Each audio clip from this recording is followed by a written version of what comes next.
Guys, we're going to be doing an example, I think in chapter 12, the simulation chapter, which could be somewhat challenging.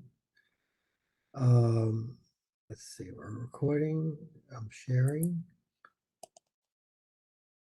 And the example is, envelope please, chapter 12, number 3. Now actually, this is the last example in the chapter. I answered all of them, 1, 2, 3, 4, 5, except for 3. We'll do that right now. So open this up. And let's begin. We have 5 types of tickets that are sold. And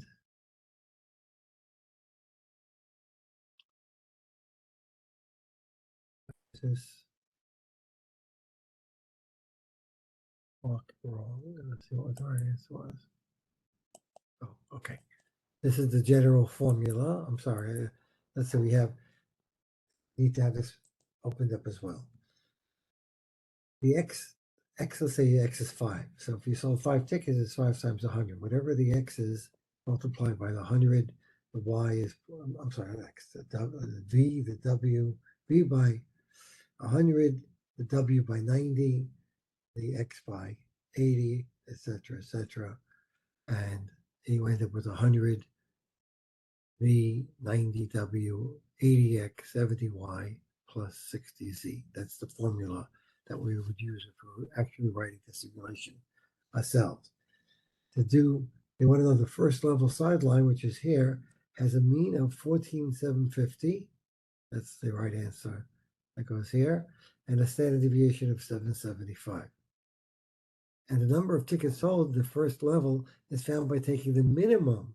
Because let's say, for example, the simulation pulls a number out of the hat of 14,750 plus 775, because it can easily be 1 standard deviation above the average.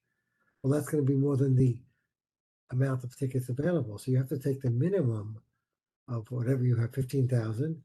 Or if this is lower, then that's, this is how much you're selling. So you can't sell more than 15,000, but you can sell less if the demand is lower. So the answer here is, if you were developing this on your own, you would have the minimum. Then, so that was the hard part of it. Then they ask you to run the simulation, but they don't really. They give you the results of the simulation, and these are the results. And to get the mean, for example, you open the StatCrunch. And they can ask you probably for the standard deviation, and you take stat, summary, column, R1, compute, and the mean is 420,00418.8, which is,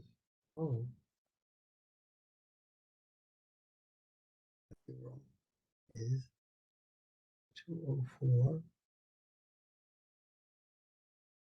420,419.8. Oh, this is a problem. We had rounded to the nearest dollar. Okay. So you round this number to the nearest dollar, becomes 419. So that's the correct answer. The standard deviation is 271,098.04. 271. Oh, I think we never checked the answer. Whoever the person who sent this question in did everything except for this. So let's substitute what I believe is the right answer. Control V. Now we can check to see if it's right. And it is.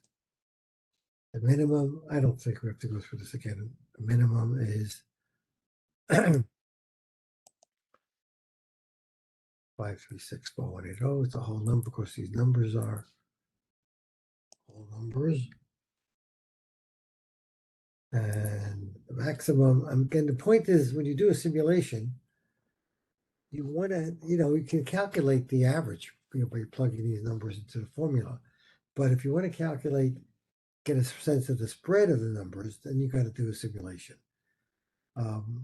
Each time it's like picking random numbers. It's used for example, calculating weather, nuclear bomb blasts, all kinds of complicated things are done using simulation. Maximum. This thing here.